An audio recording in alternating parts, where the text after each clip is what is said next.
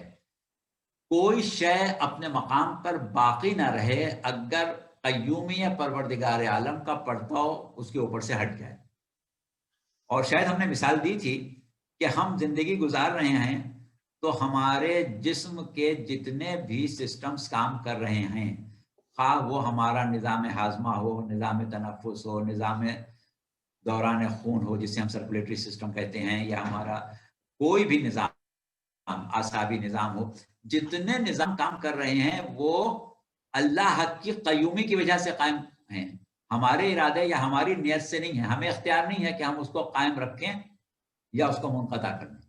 تو یہ وہ چیز ہے کہ ہر موجود میں اللہ نے یہ صلاحیت رکھی ہے کہ اس کا ایک تعلق اس کے نظام قیومی یا احاطہ قیومی سے ہوتا ہے. انسان وہ مخلوق ہے کہ جس کو اس بات کا اختیار دیا گیا ہے کہ وہ منازل تقرب خداوندی طے کر سکتا ہے، بلکہ اس کا مقصد تخلیقی ہے کہ وہ نظام کہ وہ درجات تقرب خداوندی طے کرے. اب جتنا انسان تقرب کی منازل طے کرتا ہے اتنی اس کے اوپر پڑتوے صفات الہیہ جو ہیں ان کے اثرات بڑھ جاتے ہیں. تو اسی میں صفت قیومی بھی ہے. تو جتنی زیادہ صفت قیومی کے اثر کو قبول کرنے کی صلاحیت نفس انسانی یا روح انسانی میں پیدا ہوتی ہے، اتنی اس کے اندر شدت حیات بڑھ جاتی ہے. تو شدت حیات کی مقدار کا تعلق جو ہے وہ میرے تقوی سے ہے. شدت حیات کا تعلق اس تعلق سے ہے جو بندے اور اللہ کے درمیان ہے. اب ہماری اللہ سے کتنی قربت ہے، ہم اللہ کے کتنے بندے ہیں یا اللہ کے کیسے بندے ہیں، جتنا زیادہ ہمارے اور اللہ کے درمیان قرب معنوی واقع ہوتا جائے گا اتنی صفات الہیہ کا پرتو ہمارے اوپر بڑھتا جائے گا. سبحان اللہ. اس کے لیے ہمیں اپنے اندر وہ صفات پیدا کرنا پڑیں گی جو صفات باری تعالی ہیں. یعنی مثال کے طور پر اللہ ستار ہے، لوگوں کے عیب چھپاتا ہے. اب اگر ہم لوگوں کے عیب بیان کرنا شروع کر دیں تو ہم اللہ سے قریب کبھی نہیں ہو پائیں گے، کیونکہ ہمارے اندر جو صفت اس کی ستاریت ہے اس کے برخلاف ہیں. یا اللہ رحمان ہے، اللہ رحیم ہے، اللہ جتنی بھی صفات اسماء حسنہ رکھتا ہے اس میں ہم اپنا کردار ادا کریں، اپنے آپ کو اس سے قریب کریں. درست ہے. اچھا، اب میں جو ہے وہ لوگوں حضرات اور خواتین کے بعد اگر مزید سوال ہیں اس موضوع پہ تو آپ بتا دیں، اور آپ کے سوال کے جواب تسلی بخش تھا اگر تو نہیں تھا، تو اگر کوئی سپلیمنٹری کوشچن ہے تو وہ بھی کر لیں، کیونکہ ہمارے پاس جو سوالات تھے وہ ہم نے سارے پوچھ لیے مولانا سے، اور ورنہ پھر ہم اگلے مرحلے کی طرف چلیں کہ جو روح کا جسم سے تعلق ختم ہونے کے بعد کا مرحلہ ہے. اگر کسی کے پاس سوال ہے تو وہ کر لیں، اور میں کوشش کرتا ہوں کہ میں آپ لوگوں کو اب زبان بندی بھی ختم کر دوں. جی، اب آپ اپنے آپ کو انمیوٹ کر کے اگر سوال آپ کو پوچھنا ہے اسی موضوع سے متعلق، روح سے متعلق، کیونکہ قبر کا سوال جو حسن بھائی نے بھیجا ہے وہ تو اگلا مرحلہ ہے، وہ اگلے مرحلے میں پوچھیں گے. تو اگر آپ کو کوئی سوال اگر ہے تو آپ برائے مہربانی پوچھ لیں ابھی، ورنہ پھر ہم اگلے مرحلے کی طرف بڑھتے ہیں. مولانا صاحب نے جو کہا کہ میں نے انسان میں اپنی روح میں سے پھونکا، تو وہ کیا چیز ہے جو کہ پھونکی گئی؟ نالج تھی وہ اس کی، یا اس کی کانشیسنس تھی؟ کیا چیز تھی وہ سمجھنے کی کوشش کر رہے ہیں. بات یہ ہے کہ روح انسانی جو ہے ہم اسی کو روح کہیں گے آگے اپنی گفتگو میں، باقی چیزوں کی روح کو روح نہیں کہیں گے. یہ ایک ایسا پروردگار عالم کا معجزانہ شاہکار تخلیق ہے کہ جس کو خلق کرنے کے بعد پروردگار عالم نے خود فخر کیا اور کہا کہ تبارک اللہ احسن الخالقین، کہ بابرکت ہے وہ خدا جو بہترین خالق ہے. تو یہ روح انسانی کوئی خاص کیفیت روح کو نہیں کہا جا رہا ہے،